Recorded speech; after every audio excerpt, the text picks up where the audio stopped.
wonder why the person who pulls away the most seems so drawn to the one who gives the most? Let's talk about it. When we think of emotional connections, we imagine compatibility, similar values, shared dreams, aligned needs. But sometimes relationships don't form because two people are perfect for each other. They form because they activate each other's deepest patterns.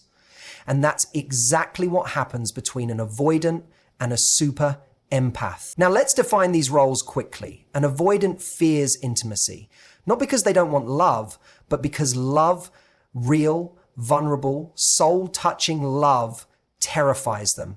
It represents loss of control. It brings back early wounds. So they run, they shut down, they push away. On the other hand, the super empath feels everything. They intuit emotions before words are spoken. They soothe, understand, forgive. But more than that, they heal. And here's where it gets tricky. The avoidant is psychologically addicted to that healing. Not because they know how to reciprocate it, but because it gives them a hit of something they never learned to process. Safety, acceptance, being seen. The super empath becomes the emotional IV drip the avoidant didn't know they were craving, but it's not sustainable. Why? Because the super empath keeps giving, even when it hurts, even when their needs go unmet. They think, if I can just love them enough, they'll stay. And the avoidant, they feel smothered. But simultaneously, they panic at the thought of losing that emotional lifeline. So they leave, then come back. Leave, then come back. It's a loop. And that loop is the addiction. The avoidant doesn't stay for love. They stay for what the empath awakens in them. Then flee when that closeness becomes too much. It's not affection. It's nervous system confusion. So what happens? Eventually, the super empath reaches burnout. That's the moment the dynamic either breaks or transforms. Because here's the truth. Healing doesn't happen through over-pursuing for others. It happens when both parties take responsibility for their wounds, when the avoidant learns to stay with discomfort, and when the empath learns that love doesn't mean self-erasure. If you're the empath, remember, the fact that someone needs you doesn't mean they're good for you. And if you're the avoidant, recognize this. Pushing away love might feel safe, but it also keeps you from what you most deeply crave. Avoidant individuals often find themselves inexplicably drawn to super empaths, not because of conscious romantic compatibility, but because of a deep psychological pull toward the emotional regulation the empath provides. At first glance, this may appear like love, attraction, or even destiny. But beneath the surface, something more complex is happening. Avoidants typically grew up in environments where emotional expression was either unsafe, invalidated, or inconsistently met. As a result, they learn to suppress vulnerability and distance themselves when things become too emotionally intense. It's not that they don't feel, it's that feeling deeply is overwhelming and threatening to their internal stability. Enter the super empath. This person not only senses emotional shifts, but also feels a responsibility to respond, soothe, and fix. They are emotionally available, deeply intuitive, and often operate from a core belief that love means being attuned to another person's needs, even at the cost of their own. When the avoidant encounters this kind of nurturing energy, it taps into a part of them that has long been dormant, the part that wants connection, the part that longs to be seen, understood, and accepted without condition. The super empath represents what the avoidant never got. Someone who stays even when they shut down, someone who leans in even when they push away. This dynamic becomes addictive because the super empath unconsciously becomes the avoidant's emotional regulator. Most parts of us are more avoidant than anything. So we feel a missing but private part deep inside. The empath senses the avoidant's inner chaos, their emotional walls, their quiet cries for help, and they respond with compassion, presence, and calm. In doing so, they temporarily soothe the avoidant's nervous system. For a moment, The avoidant feels safe, they feel held, they feel seen. And because this kind of emotional attunement is unfamiliar, it becomes intoxicating. Not in a loud or obvious way, but in a deep neurological sense. It's like giving water to someone who didn't know they were dying of thirst. The problem is that this emotional high isn't sustainable. The avoidant hasn't done the inner work to accept emotional closeness. So as soon as it gets too real, too vulnerable, they withdraw. But they can't stay gone for long. They crave the very emotional safety the empath provides, even though they fear it at the same time. So they return. Not for love in the true sense, but for regulation, for the relief they can't create within themselves. That's the addiction, not to the person, but to the emotional stability that person temporarily offers. Super empaths are often driven by an intense internal compass that orients them toward healing, understanding, and emotional service. They feel others' pain almost as if it's their own, and because of that, they naturally step into the role of caretaker, nurturer, and emotional anchor. When an avoidant partner enters the picture, the super empath's instinct kicks in immediately. This person needs me, but this need isn't grounded in healthy reciprocity. It's grounded in emotional imbalance. The avoidant withholds, distances, and sends mixed signals, while the empath leans in harder, trying to make up for the emotional gaps with more love, more attention, more effort. This dynamic becomes deeply toxic because the super empath starts to over-passion in the relationship. They become the emotional laborer, constantly managing the emotional atmosphere, anticipating the avoidance triggers, avoiding confrontation to keep the peace, and convincing themselves that if they can just be enough understanding, enough loving, enough patient, the avoidant will eventually feel safe enough to open up. But that day rarely comes. What begins as empathy turns into self-abandonment. The empath sacrifices their own needs, boundaries, and emotional health in the pursuit of stability that is never mutual. This kind of overgiving is often mistaken for love by the empath themselves. They confuse the intensity of the dynamic for depth, the unpredictability for passion, the emotional highs and lows for chemistry. And because the avoidant intermittently shows vulnerability, just enough to keep the empath hopeful, the empath stays locked in, believing they're on the verge of a breakthrough. But what they're actually doing is managing the relationship alone, while the avoidant benefits from their emotional labor without ever truly showing up in return. And what makes this even more dangerous is that super empaths often carry their own childhood wounds, often from growing up in emotionally unstable or inconsistent environments. They learn to stay hyper-awareness, to fix others to feel secure, to absorb emotions to keep peace. So when they meet someone avoidant, it feels strangely familiar. They're not just trying to love the avoidant, they're unconsciously trying to heal something unresolved within themselves. The relationship becomes a proving ground. If I can love this person into safety, I will finally feel worthy, finally feel enough. And so the empath keeps giving even as they drain themselves. They confuse their ability to tolerate emotional pain with emotional strength. But in reality, their empathy has turned into self-neglect. What began as compassion becomes compulsion, a need to be needed, even at the cost of their own emotional survival. The dynamic between the avoidant and the super empath often feels magnetic, but what's actually at play is the triggering of deep, unconscious wounds that each person carries from their early emotional environment.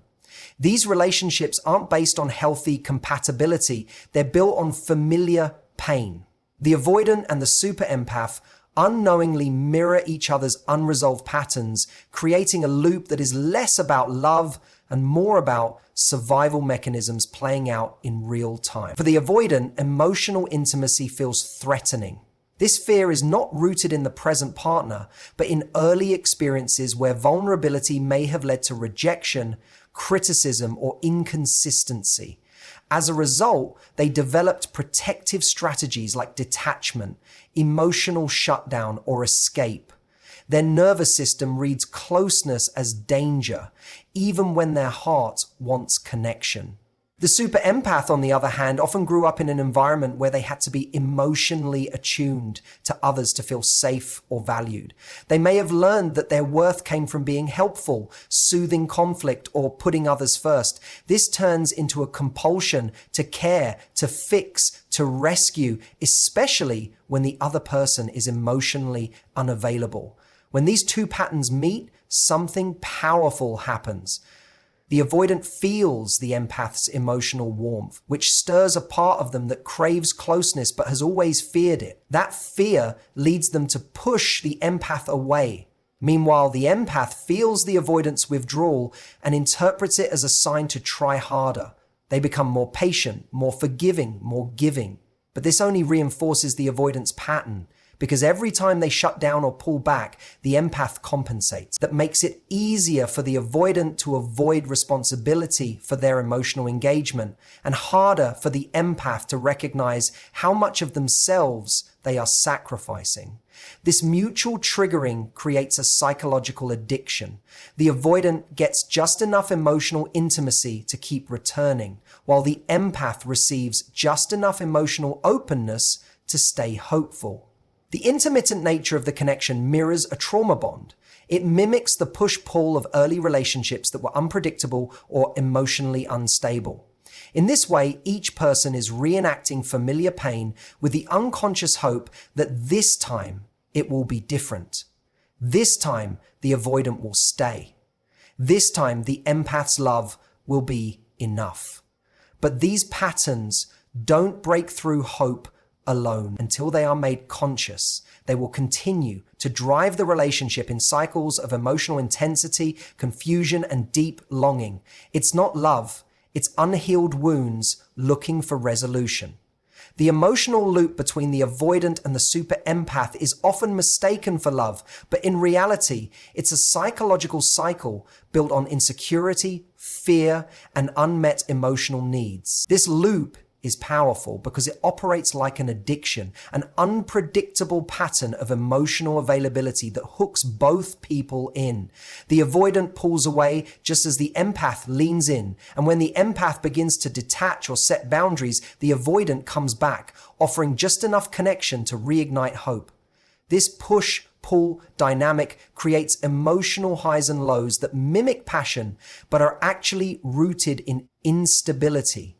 This emotional roller coaster taps directly into the nervous system. When the avoidant withdraws, it triggers the empath's abandonment wound. The empath experiences anxiety, a sense of rejection, and a deep drive to reconnect. They may blame themselves, thinking they did something wrong, and try even harder to be emotionally present, loving, and supportive. The moment the avoidant returns, perhaps with a message, a compliment, or a vulnerable admission, the empath feels relief. That relief creates a dopamine rush, a chemical reward in the brain that reinforces the cycle. It feels like love returning, like things are finally improving, even though nothing has truly changed. For the avoidant, the loop serves a different psychological purpose. They crave connection but fear being consumed or losing autonomy. The super empath's intensity can feel overwhelming to them, so they retreat. But once the empath begins to pull away or goes quiet, the avoidant senses a loss of safety, a loss of the person who managed their emotions for them. That absence triggers anxiety in the avoidant, compelling them to return just enough to calm their fear of abandonment. It's not genuine closeness they seek, it's the relief from emotional discomfort. So they reinitiate contact, feel momentarily stable, and then retreat again when intimacy builds.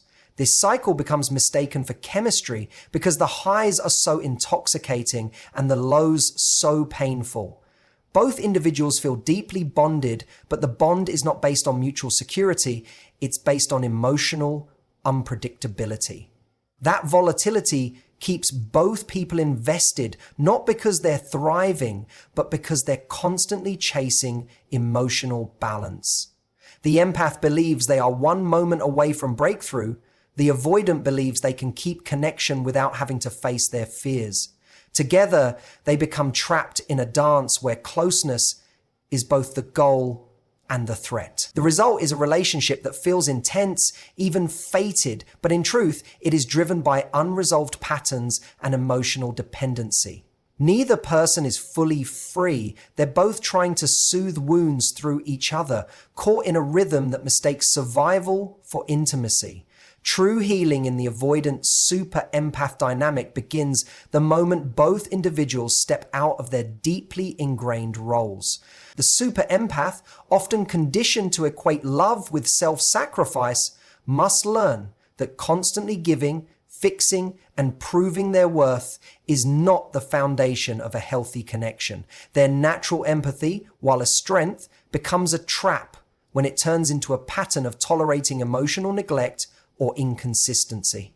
For real change to occur, the empath has to begin valuing their own needs as much as they value the needs of others. This doesn't mean closing their hearts, but rather learning to set clear emotional boundaries, to stop over-presumption and rescuing as a way to feel needed or secure. On the other side, the avoidant has their own internal restructuring to do. Avoidants often grew up associating closeness with chaos, criticism, or vulnerability that went unrewarded. They developed a protective instinct to disconnect emotionally whenever intimacy became too intense. But in doing so, they unintentionally sabotage the very thing they desire most: connection. For healing to happen, the avoidant must begin to sit with the discomfort that closeness brings rather than fleeing from it. They need to recognize that shutting down might feel safe, but it also prevents them from experiencing the depth and nourishment of true intimacy. This shift doesn't happen overnight. For the super empath, learning to say, "I will no longer carry this relationship alone," is a profound act of self-respect. It forces them to confront the uncomfortable belief that their value is tied to being endlessly available or endlessly forgiving. For the avoidant, staying emotionally present when everything in them wants to pull away is an act of immense courage. It means allowing someone to see them, flaws and all, and resisting the impulse to run when things feel too real. The pattern only begins to dissolve when both individuals start making different choices, ones that are no longer rooted in fear or compulsion. The empath no longer chases, the avoidant no longer disappears. Instead, there's a space created where both can meet as equals, not savior and runner. And sometimes this transformation requires separation, because not all pairings survive when one or both partners begin to heal. But what always survives is the growth. When the empath stops giving love at the expense of themselves and the avoidant begins to tolerate vulnerability instead of fearing it, the addictive loop can finally break. From there, something real can emerge, love that is not based on pain, but on mutual presence, honesty, and emotional responsibility. So, what does this all mean? It means that what many of us have mistaken for love, for chemistry, for fate, may actually be a trauma bond wearing a romantic mask. The avoidant isn't addicted to the super empath because they're soulmates. They're addicted because the empath becomes a surrogate for emotional healing they've never learned to access on their own. And the empath? They stay not because they're weak, but because somewhere deep inside, they're trying to earn the love they were once denied. But love shouldn't be earned through exhaustion. Real connection, healthy, lasting, soul-deep connection, only happens when both people are able to sit with themselves first. When the avoidant learns to lean in, even when it's uncomfortable. And when the empath learns that giving doesn't mean losing themselves. If you're in this dynamic, this isn't a judgment, this is an invitation. An invitation to step off the roller coaster, to get honest about your patterns, to choose peace over chaos, and most importantly, to remember that love doesn't have to hurt to be real. You are not responsible for fixing someone who's not choosing to grow. And you are not unworthy just because someone fears closeness. You deserve a love that doesn't leave you starving. Thank you for taking the time to listen, truly. Whether you're the empath, the avoidant, or somewhere in between, your willingness to understand these dynamics is already a step toward something better, toward healthier love, toward freedom, toward wholeness. Take care of your heart. It wasn't made to be a battlefield. Thank you and goodbye. Go.